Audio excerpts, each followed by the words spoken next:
You know what I've noticed about summer, even during a season that's supposed to feel lighter? Many people actually start feeling heavier, not physically, mentally, and emotionally.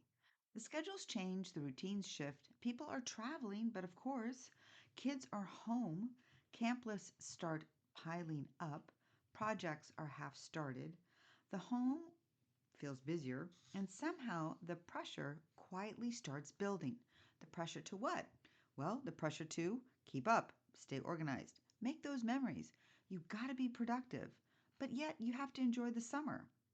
But then don't forget you have to manage the house and then somehow find time to relax. Well, that's a lot for one season to carry. But I think there's a type of clutter we don't always recognize right away. Not just that physical clutter, but it's that emotional clutter, that expectation clutter, the mental clutter, the schedule clutter, that invisible clutter of trying to hold everything together while life, what, keeps moving on. But sometimes that pressure becomes heavier than actual mess itself. So today, I want to have a real conversation. Not that we haven't had real conversations, but let's talk about this. It's that hidden clutter of summer expectations and why summer may feel more overwhelming than we expected, even when we genuinely want to enjoy it. So grab your coffee, maybe sit outside for this one, and let's talk. I think one of the biggest misconceptions about summer is that it's supposed to feel relaxing. Summer often becomes another productivity season. We pressure ourselves. Yes, we do. Because why? Because we want to maximize summer. We want to create memories. We want to organize the house, finish those projects, keep the kids busy. But of course, stay productive. Travel. Yes, because we need to get away. Entertain because we want to have our friends over for a barbecue. And somehow enjoy every moment while doing it. But what about you, my friend? That's a little bit exhausting, wouldn't you say? The American Psychological Association has shared research discussing how chronic overwhelm and productivity pressure contributes to increased stress and burnout. I think many women especially carry that invisible mental load all summer long. Wouldn't you agree? Trying to hold everything together while also wanting summer to feel magical? As author and researcher Brene Brown often reminds us, we don't have to do all of it alone. We never were meant to. And I think summer sometimes turns into performance instead of presence. Trying to what? Trying to do everything, manage everything, organize everything. And somehow every second while doing it, we need to enjoy it. And that's pressure. I don't know about you, but that can become what? Exhausting very quickly. One of the simplest things that I can help reduce emotional clutter during summer is writing things down. Because when everything stays in your head, hmm, explosion happens. It starts to feel heavier. That camp list, the grocery list, the travel reminders, the summer projects, those appointments, things you still need to buy, ideas you just don't want to forget.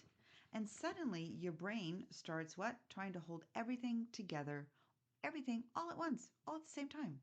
And it creates that mental exhaustion very quickly. I always say your brain is for processing life, not storing every single detail. And sometimes one simple notebook or running a summer list can completely reduce that pressure. Now, not perfectly color coded, but of course, if you want to take that extra mile, go right ahead. And it's also not so complicated, but just somewhere where your thoughts land.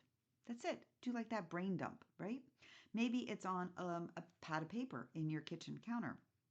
Um, Maybe it's that notebook in your tote bag. Notes on your phone if you want to make it sure that it's like paperless and it's right there on your phone. You can just keep adding. A dry erase board in the laundry room. Wow, a shared family app. Or just maybe you already have a summer planning notebook. A little bit of a side note there on whatever it is, just write it down. And honestly, sometimes writing these things down immediately creates relief because your brain no longer feels responsible for remembering everything. I have to tell you, I am part, I am, I'm going to be taking a step back and I'm going to say, hey, listen, it happens to me too. constantly, daily. So I do have my notes. I also use Asana for the business side. So I need to write everything down for sure because I'll forget. Oh, yes, I will definitely. I'll be the first one to stand in line, raise my hand. I will forget. Summer to dos. You might want to order those camp labels. Super easy to do. Buy that sunscreen. Remember, sunscreens do expire. Wipe down those beach chairs. Organize your travel bag. Restock your bug spray because, again, that too can expire. Summer projects. Maybe want to organize that primary closet. Donate old camping gear that you might no longer need, or maybe it's broken and you haven't gone back to it since last year or the last camping outing that you had. Clean out a garage shelf. Don't go crazy. Just one little area that you might be using a lot more during the summer. Refresh your patio. Keep the list short, not 47 projects, maybe 2 to 3 intentional projects only. You can even create what I would call, I don't know, something like, summer memories list, or instead of that perfect summer goal, just write something simple: beach, sunset, movie night, coffee outside, mountain weekend, getaway. Oh my gosh. How about, organizing the patio, pool day with friends, ice cream night, pizza night, picnic dinner? Because honestly, summer is also supposed to be where we want to be, lived. You want to be able to enjoy it, but you don't want to have to manage every single second. So I had a client once tell me, you ready? I keep replaying everything in my head because I'm afraid I'm going to forget something. Is that you?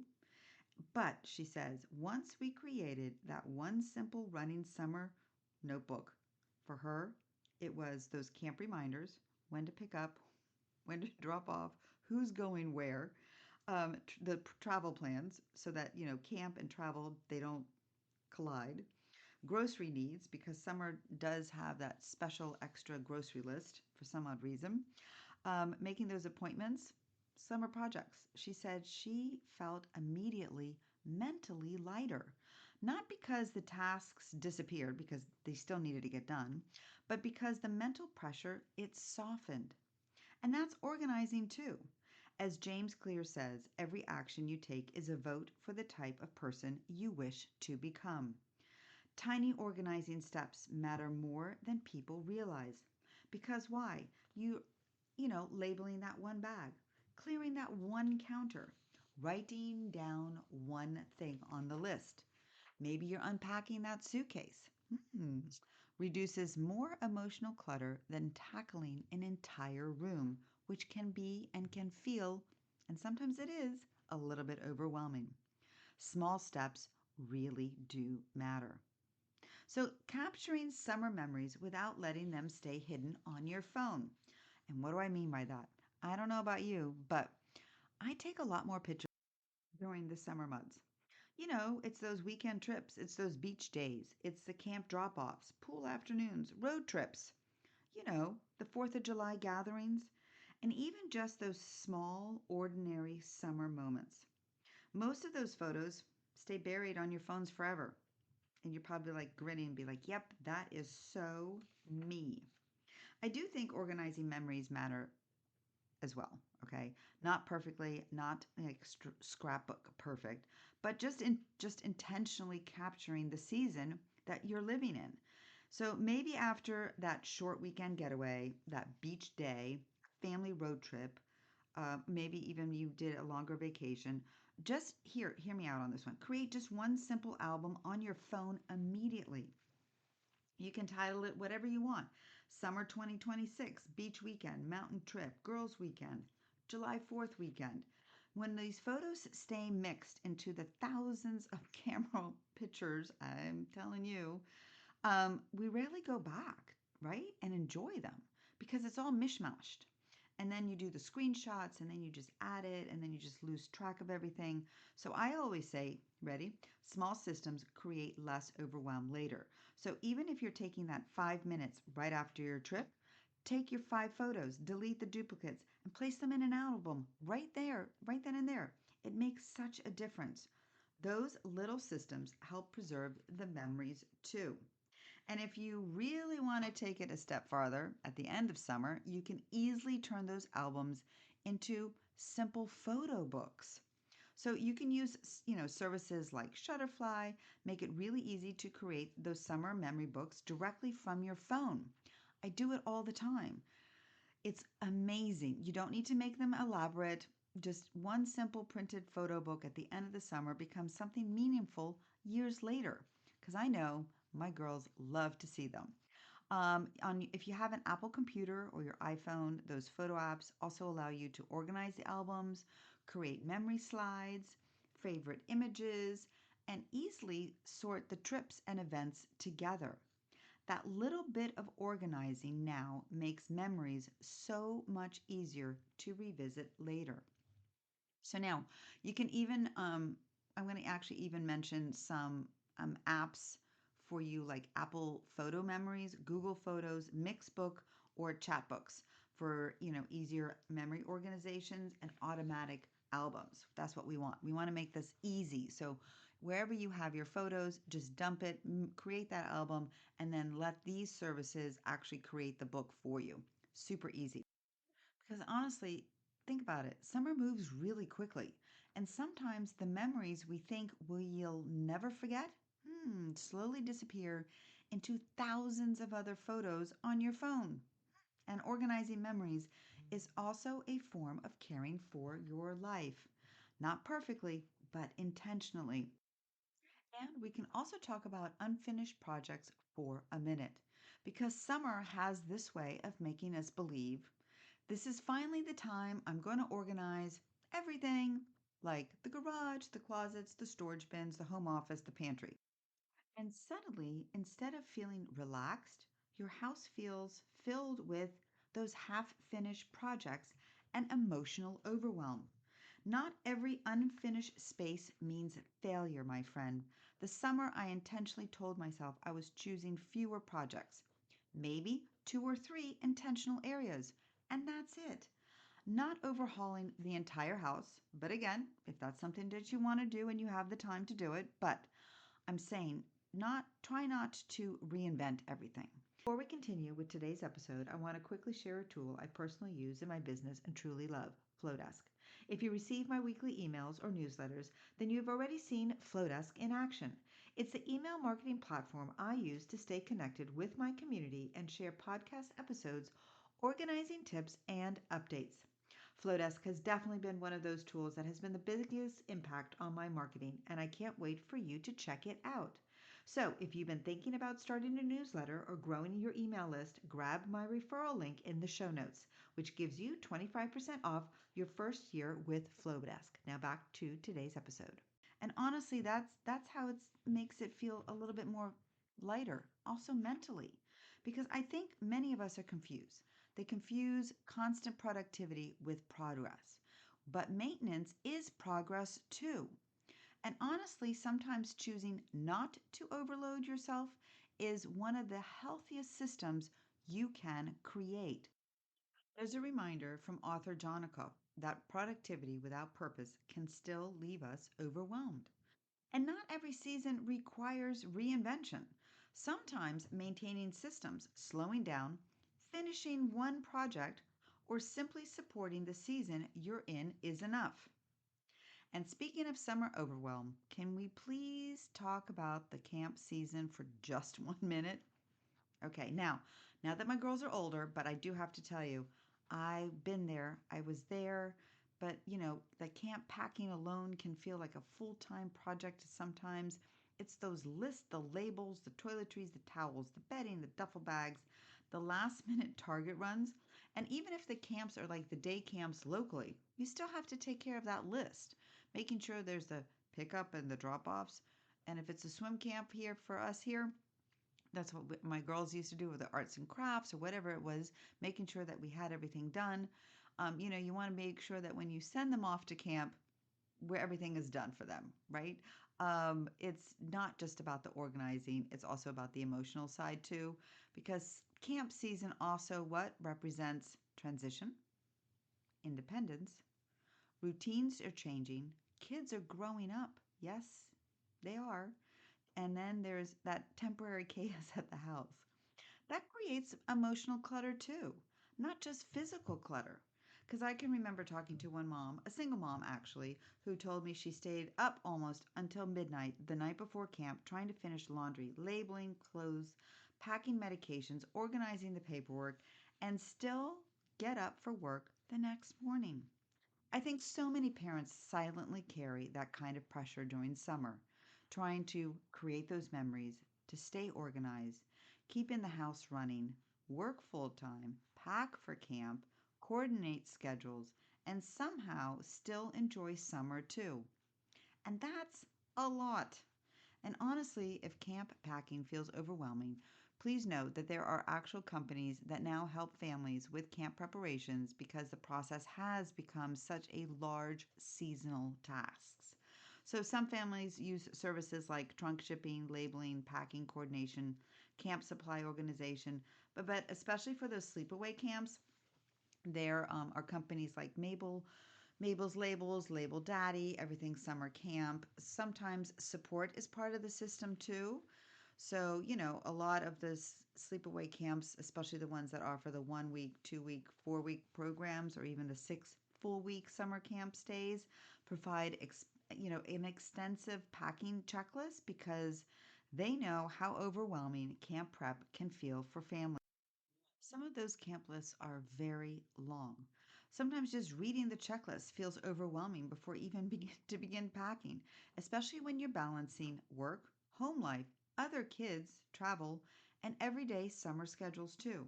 Which is why I always encourage don't try to pack or do that camp prep in one night. Break it down in categories.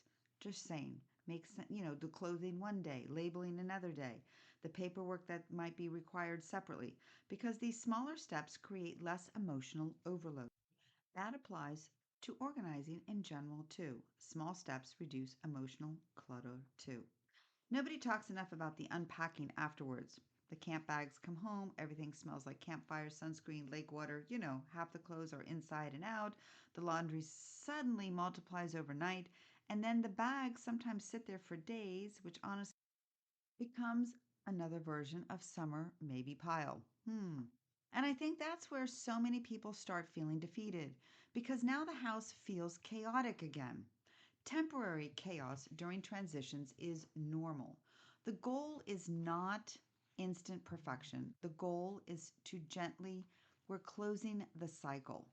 You might want to start with that one load of laundry, empty that duffel bag, restock those toiletries, store camp items together for next year in that area that you just cleared out in the garage, possibly. Toss those broken items immediately, little by little. Author David Allen, creator of Getting Things Done, often talks about the mental relief that comes from closing open loops. That's exactly what unpacking and resetting after camp or travel does. Completing the cycle creates less stress later. Another thing I think we don't talk about enough during the summer, and that's the summer home office, because many people work it doesn't stop just because school is out, right? Just and also the kids are home, schedules shift, papers pile up, laptops they move around, chargers kind of multiply.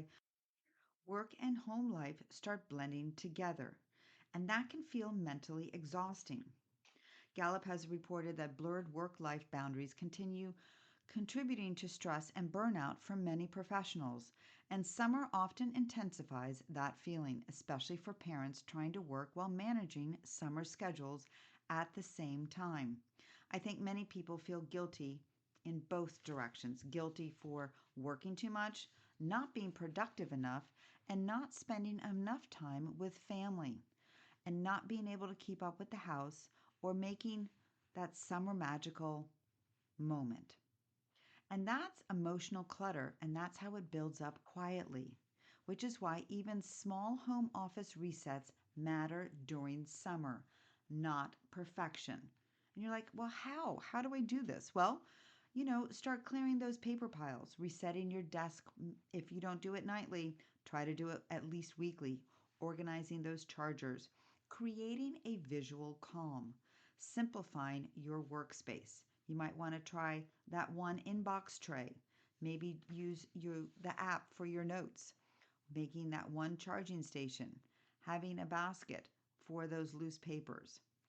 Simple, easy systems because mental clutter often starts with visual.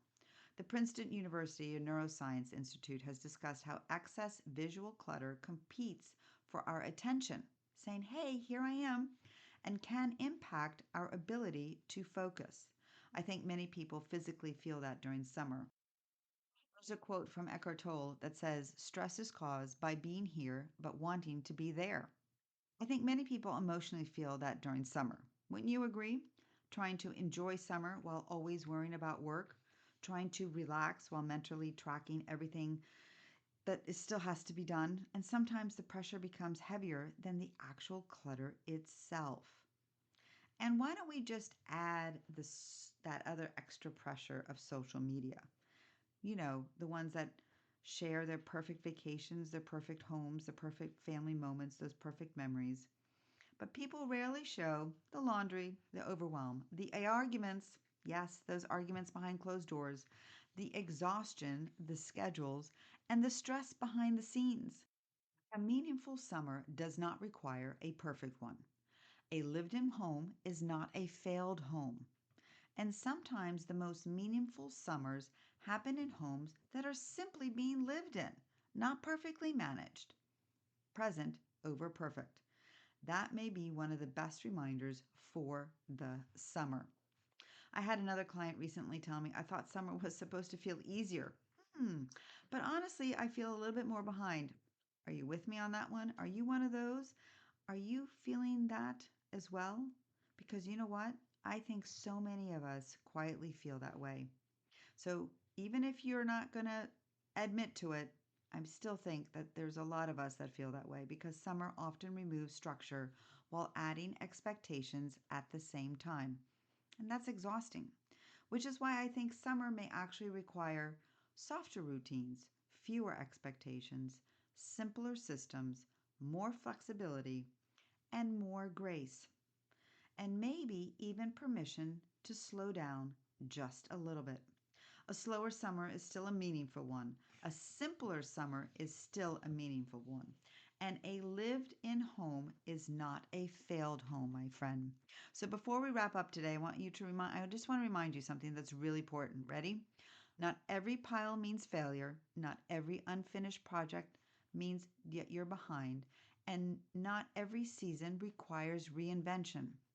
So, we talked a lot today about that hidden clutter of summer expectations, the emotional clutter, writing things down to reduce mental overload, the camp packing and unpacking, the summer home office overwhelm, those pressure that we give ourselves on trying to complete a project, and maybe it's those piles as well, and why summer can sometimes feel emotionally heavier than expected. So, summer is supposed to feel lived in, my friend. And maybe this summer, it's not about organizing every closet, finishing every project, or catching up on everything. Maybe this summer, it's about feeling more present, creating calmer rhythms, and allowing your home to support the life happening inside of it. So, I want to leave with you a beautiful reminder from the author of Anne Lamott. Almost everything will work again if you unplug it for just a few minutes, including you. Maybe that's the reminder many of us need this summer. Not more pressure, not more perfection, just a little bit more breathing room. Okay, so before you go, if this conversation resonated with you and you've been feeling overwhelmed by the pressure to keep up, stay organized, manage the house, create memories, and somehow hold everything together this summer, I'd love to invite you to my free live workshop called Summer Simplified, happening on June 23rd at 11 a.m. We're going to be talking about the realistic summer systems, reducing overwhelm, and organizing routines that actually work in real life, creating routines that support your life instead of exhausting you. You can save your free spot through the link in the show notes, and I truly hope that I get to see you there.